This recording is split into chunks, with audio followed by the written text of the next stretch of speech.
राम राम राम राम राम राम राम राम राम नारायण नारायण। संबंध। अर्जुन की जिज्ञासा के उत्तर में पहले भगवान आगे के दूसरे और तीसरे श्लोकों में अन्य दार्शनिक विद्वानों के 4 मत बताते हैं।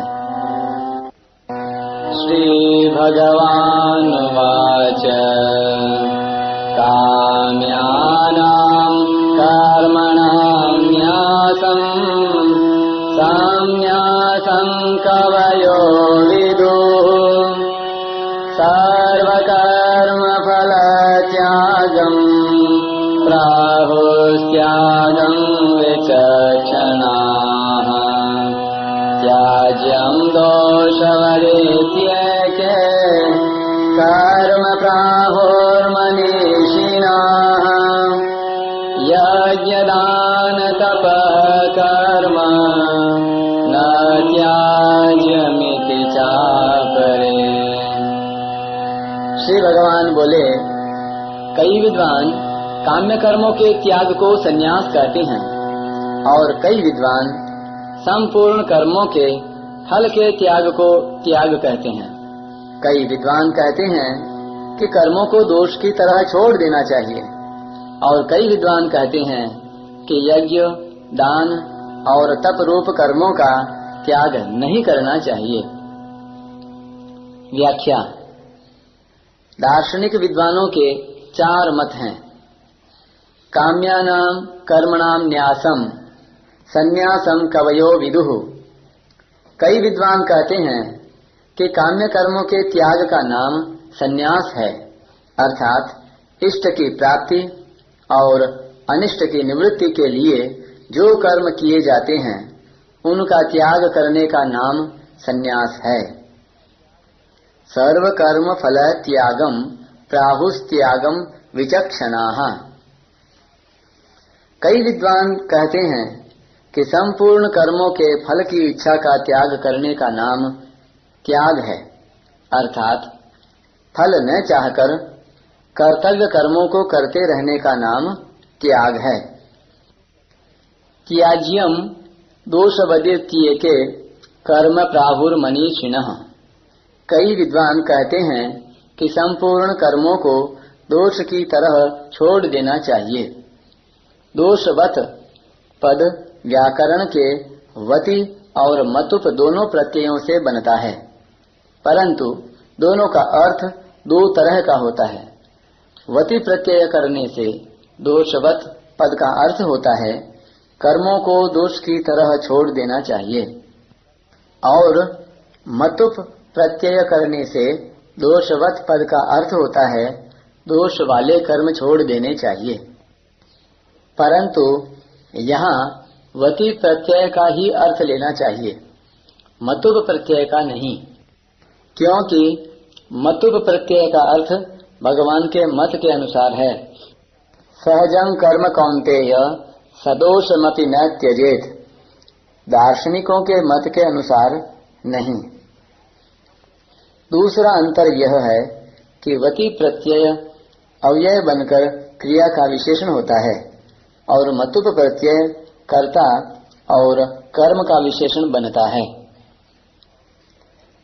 यज्ञ दान तपः कर्म न त्याज्यमिति चापरे। अन्य विद्वान कहते हैं कि दूसरे सब कर्मों का भले ही त्याग कर दें, पर यज्ञ, दान और तप रूप कर्मों का त्याग नहीं करना चाहिए। उपर्युक्त 4 मतों में 2 विभाग दिखाई देते हैं।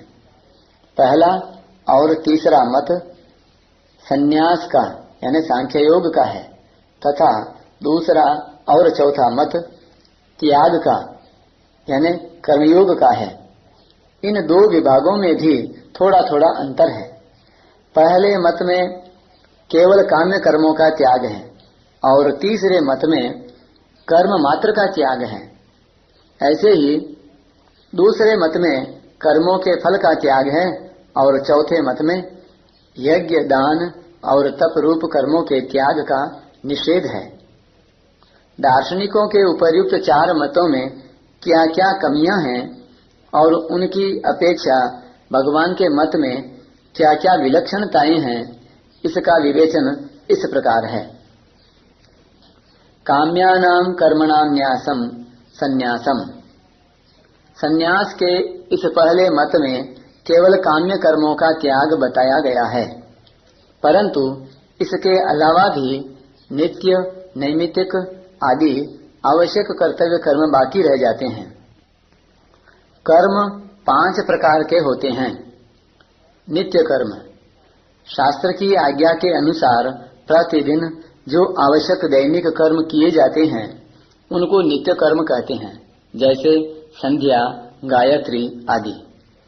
नैमित्तिक कर्म, देश, काल, परिस्थिति आदि किसी निमित्त को लेकर जो कर्म किए जाते हैं उनको नैमित्तिक कर्म कहते हैं, जैसे गंगा, प्रयाग, नैमिषारण्य, पुष्कर आदि तीर्थों में जाकर जो शास्त्र विहित कर्म किए जाते हैं वे देशकृत नैमित्तिक कर्म हैं। एकादशी, पूर्णिमा, अमावस्या, व्यतिपात, ग्रहण, होली, दीपावली, अक्षय तृतीया आदि के समय जो शास्त्र विहित कर्म किए जाते हैं वे कालकृत नैमित्तिक कर्म हैं। पुत्र के उत्पन्न होने पर, पुत्र या पुत्री का विवाह होने पर, किसी की मृत्यु होने पर, संत महात्माओं का सत्संग मिलने पर जो शास्त्र विहित कर्म किए जाते हैं वे परिस्थितिकृत नैमित्तिक कर्म हैं।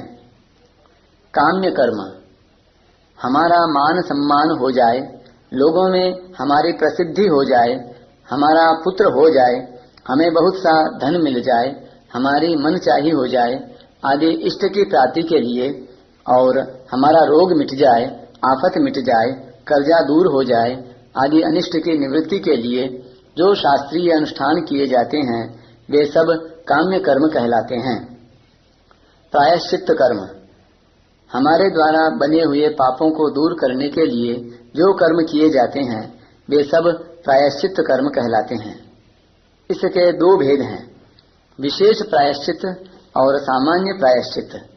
जैसे किसी के हाथ से चूहा, बिल्ली, कबूतर आदि मर जाए तो इन ज्ञात पापों को दूर करने के लिए धर्म सिंधु, निर्णय सिंधु आदि धर्म ग्रंथों में बताए गए प्रायश्चित कर्मों का अनुष्ठान करना विशेष प्रायश्चित कर्म कहलाते हैं। और ज्ञात अज्ञात सब पापों को दूर करने के लिए गंगा स्नान, एकादशी व्रत, नाम जप, सेवा आदि जो शुभ कर्म किए जाते हैं वे सामान्य प्रायश्चित कर्म कहलाते हैं। आवश्यक कर्तव्य कर्म, खेती, व्यापार, नौकरी आदि जीविका के लिए और खाना पीना, सोना जागना आदि शरीर के लिए जो कर्म किए जाते हैं वे आवश्यक कर्तव्य कर्म कहलाते हैं।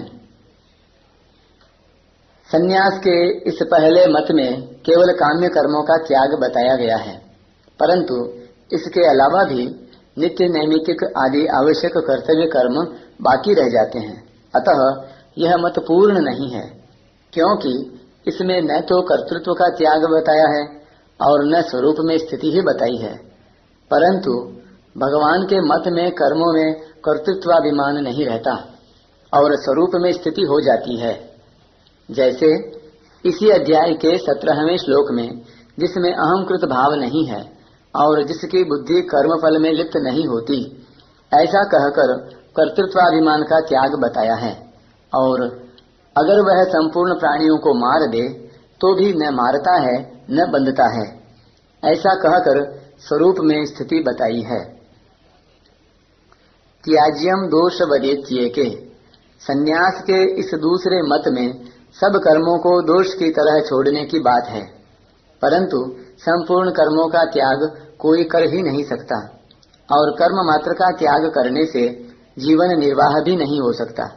इसलिए भगवान ने नियत कर्मों का स्वरूप से त्याग करने को राजस तामस त्याग बताया है। सर्व कर्म फल त्यागम, त्याग के इस पहले मत में केवल फल का त्याग बताया है। यहाँ फल त्याग के अंतर्गत केवल कामना के त्याग की ही बात आई है। जहाँ फल के त्याग की बात कही गई है वहाँ फल की कामना का त्याग ही समझना चाहिए। क्योंकि फल का त्याग हो ही नहीं सकता। यह नियम है कि प्रत्येक कर्म फल के रूप में परिणत होता है। जैसे कोई खेती करता है तो वह अनाज का त्याग कैसे करेगा, व्यापार करता है तो मुनाफे का त्याग कैसे करेगा। जैसे अनाज होना खेती का फल है, वैसे ही अनाज न होना भी खेती का फल है। जैसे मुनाफा होना व्यापार का फल है, वैसे ही घाटा होना भी व्यापार का फल है। परंतु कामना का त्याग करने से फल से स्वतः संबंध विच्छेद हो जाता है। इसीलिए भगवान ने सिद्धि और असिद्धि दोनों में सम रहने को योग अर्थात समता कहा है, क्योंकि सिद्धि और असिद्धि दोनों कर्म का फल है। सिद्धि और असिद्धि में सम रहने का तात्पर्य है कर्म फल में ममता आसक्ति न करना अथवा कर्म फल से अपना संबंध न जोड़ना। ममता आसक्ति के त्याग की बात इसके अंतर्गत नहीं ले सकते, क्योंकि ऐसा लेने पर दार्शनिकों और भगवान के मत में कोई अंतर नहीं रहेगा। भगवान के मत में कर्म की आसक्ति और फल की आसक्ति दोनों के ही त्याग की बात आई है। संगम त्यक्त्वा फलानि च। यज्ञ दान तपः कर्म न त्याज्यम। त्याग अर्थात कर्मयोग के इस दूसरे मत में यज्ञ दान और तप रूप कर्मों का त्याग न करने की बात है। परंतु इन तीनों के अलावा वर्ण आश्रम परिस्थिति आदि को लेकर जितने कर्म आते हैं उनको करने अथवा न करने के विषय में कुछ नहीं कहा गया है। यह इसमें अधूरापन है। भगवान के मत में इन कर्मों का केवल त्याग ही नहीं करना चाहिए, प्रत्युत इनको न करते हों तो जरूर करना चाहिए और इनके अतिरिक्त तीर्थ व्रत आदि कर्मों को भी फल एवं आसक्ति का त्याग करके करना चाहिए।